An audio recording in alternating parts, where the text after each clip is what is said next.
Et puis boye ba eloko moko YouTube eza place ya buzoba te.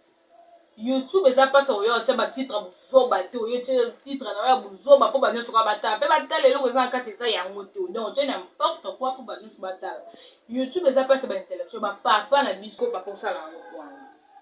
Apa wana toza article mususu article 13. Réalisateur sunga pe biso musana nka ya wana na sunga bato. Oh, à côté de la formation, tu peux faire la formation. Faut une formation. Numéro zawana au bengi. Nga mona ko aider so yo mozo kanga so ni mena ko aider yo. Oye ba oza la journaliste de formation. Oza la babiloba lo baté. Article 13 le bini. Otangi déjà article 13 le bini avoir de retenue. Mukolo nini honorable Daniel Safou aloba na télé ke alongwe na lamuka akomi na IDPS ke ba journaliste ya YouTube to sa misala mabe. Donc photo bongisa musala na biso to banda ko sala ngo malamu po biso so ko mi mélanger tozo ye basute na zo sala malamu na zo sala mabe. Donc biso en général tozo sala musala ngo mabe photo e ba ko bongisa po biso pe ba youtubers na ba youtuber to zalaka te ya kozwa ka buzz na bakomba bato toyoka yango journée. Donc avant journaliste okende sur terrain au sala ba interview ou bien poser une question, il faut se renseigner d'abord. Si on se renseigner te oyebi na yo nanu makambo ya mutu wana to ke kutuna mais obimisi kama filmer bango po ba yebi ke ba questionnaire ekoma ya buzoba trop koma ya buzoba koma mutu muso ochai ka micro ati papa nga ko filmer ko mais elongi na ngeli kana TV te on a YouTube te YouTube na linga ngote. Donc po ba question na biso eleki trop primaire trop buzoba eza kana nzela te za logique te. Mbote na bino balandi ya émission na biso polele na yebike boze bele ya kolanda envelope skies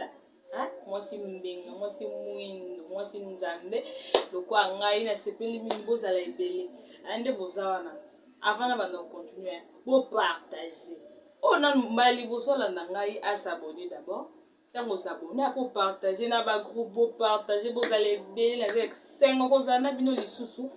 lelo makambo na ngai ezalaka ya vérité nalobaka makambo bosolo ntango mayaka nayaka loba bosolo lelo tolobela vérité polele nayebi ke belele bosepela na ngai nayebi ka bosepela bozo oblige bosepela na bino na ngai bambote ebele na bao balinga ngai napesi mbote na RM07 énergie de la presse na babiju ebele napesi mbote na Olivier Kalanga nzambe bambote ebele na bao ya ngai sunda soda na Suisse ba bijou ya trop napesi bébé Golvin mwasi ya pembe namonaka ndenge okola napesi mbote na Jojo Pombolo mobali ya mbinga ya mwindu Orgie X Nuance na Suisse ya yo yango baku de chapeau ebele bambote ya trop ba bijou ya trop mama sunda soda yo na bosa na kote mwasi mbinga mwasi nzambe kozalaka wana toujours kobosana na babana na ote ndenge eza wasiko tolobela réalisation sunga biso nanu tiela biso nanu tomona elobini biso nyonso totanga nanu tomona elobini comme ça tocontinue siko kosola elobini botangi nasoke botangi elobi tozalaka na parti pris te kozala na parti boyambi mutu na plateau na yo obandi kokotela oyo wana mosu okondane mosusu journaliste mosano yango wana te mosalano yango te mosalano opose question eyano na yo nde epesi yo réponse yo sikoyo ozokondane moninga mpo opesa moninga mosu raison article 3 eboyi makambo wana ya kode ya mboka na biso moko ya déontologie biso bajournaliste eboyi yango yo sikoyo paka osala yango po wana apa wana toza article mosusu article 13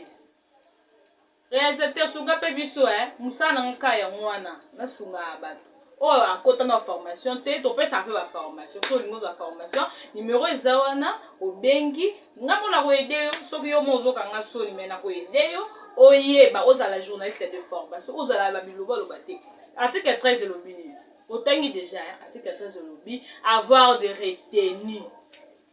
papa avant lobalikam avant opposer question na yo oyeba ko recadrer yango oyeba nazo poser na nani na kozwa yano nini pour question et mérite la réponse soko toni question na mabe yango biso nyonso ba journaliste tokomika abulu tokomozo bazala wa pena ba cho zala wa na miso ya bato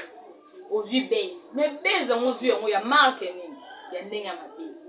ozwi base ya ndenge ya mabe ata biso tolukaka babase ya bongo te tolukaka babase ifo eka ndenge ya propre tie eloko na yo bato balandi yo ozwi base na ndenge ya bien mais ndenge wana eza propre ta oyokisi biso na osoni modi mpo ozongisa ye mpe te ozongisi te mpo ye moko oyeba eke ozalaki na tort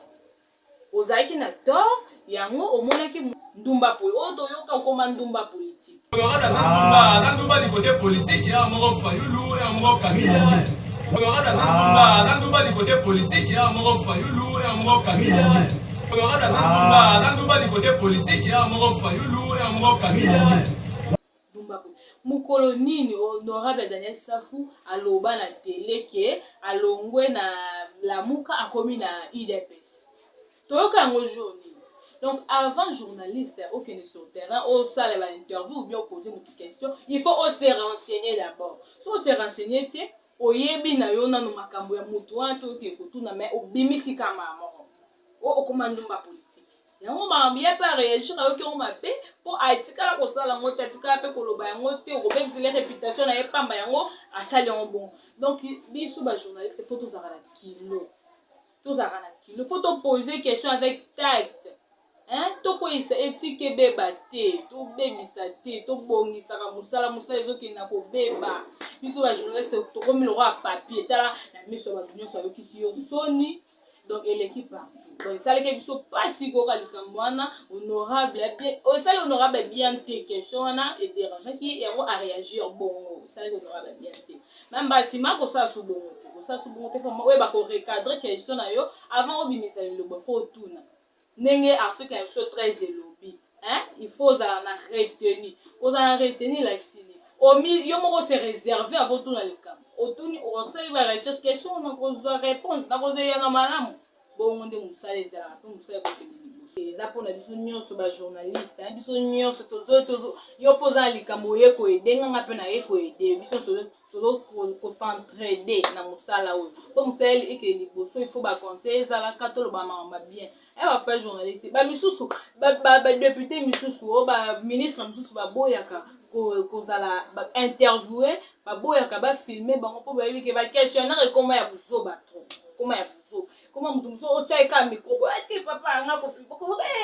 elongi nanga eleka na tv te na youtube te youtube nalinga yango te donc mpo baquestion na biso eleki trop primaire trop buzoba eza kaka na nzela te eza logique te yango fo totika makambo wana tokende liboso mosala na biso ekende liboso e avance tokitisa motu te mpo azali député eli bavota ye epai ya motu nyonso bon sikoyo tozongi so mwa ndambo na article 3 elobi pas de parti pris eza nga te moto atie article 3 ngo eza code ya déontologie ya mboka na biso pas de parti pris mama Tatiana yo okomi na baparti pris ntango ozosala émission na yo tala yoka mbamo titre na yo eza nini iya ok olobi Tatiana répond à Daniel Safou natuni yo mama Tatiana Daniel Safou apozaki yo question nini Daniel Safou apose yo mpo oloba Tatiana répond à Daniel Safou bokutanaki wapi yo na Daniel Safou bokutana ye wapi il faut avoir du respect faut ezala na mosala na biso soki oyebi korespecte baautorité bakorespecte mpe yo yango yo na journaliste wana basalaki ezala oza ndenge moko boza vraiment ndenge moko boyebi mosala te boyebi éthique te donc il faut boya na formation baforme bino bozonga susu na bande de l'école baforme bino mpo boyeba kosala mosala na bino malamu mpo mosala na bino eza malamu te mpo yo olobaka mingi na olobaka mingi na quartier olataka propre amaputa na wana osali nango bebiso olataka ngo aleba okoma ozali mama chaku national na quartier babi mama wana Tatiana wana azalaka boye te awa kisongisongi nanga fopa na sisango iphone aleka ti na youtube yango wana oye na youtube na place oloba makambo bien okoma oloba makambo buzoba biso tozala na mpona kokondane buzoba soki buzoba ezali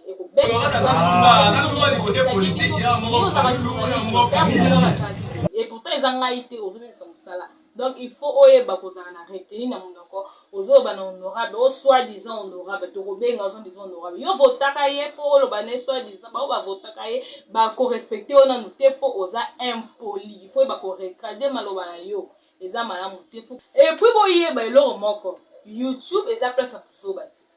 YouTube eza place oyo otia batitre ya buzoba te oyo otia titre na ya buzoba mpo banyonso ka batala mpe batala eloko eza na kati eza yango te donc otia n'importe quoi mpo banyonso batala YouTube eza place ya baintellectuel bapapa na biso nyonso baministre badepute baprésident donc oza mpe suivi partout na monde bakolanda yo donc eza place otia ba n'importe quoi te bana mikie bamineur bazotala donc otiaka n'importe quoi te mpo balanda babuzoba na wana donc sala makambo ya bien mpo bato mpe basepelaka nango donc boyo apesanga kanda bopesanga kanda so naokontinue kotala babuzoba na bino donc so bosali makambo ya bien nga mpe na bato yo alobaka makambo malamu mpo na lelo ezalaki nalobelaka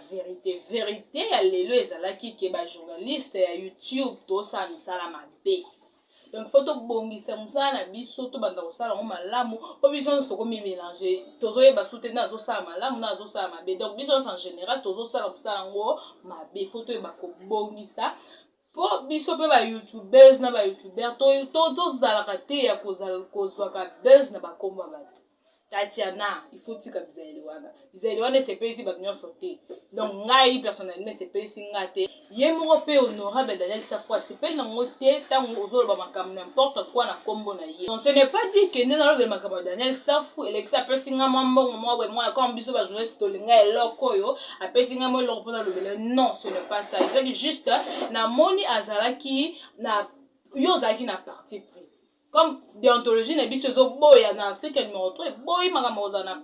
parti pris il fallait pas osala bon o agir bongo ozalaki na parti pris yango ekondamnaki azalaki condamné bato nyonso bamoni ye asalaki mabe mais pourtant ezalaki bongo te fallait pas ozala na parti pris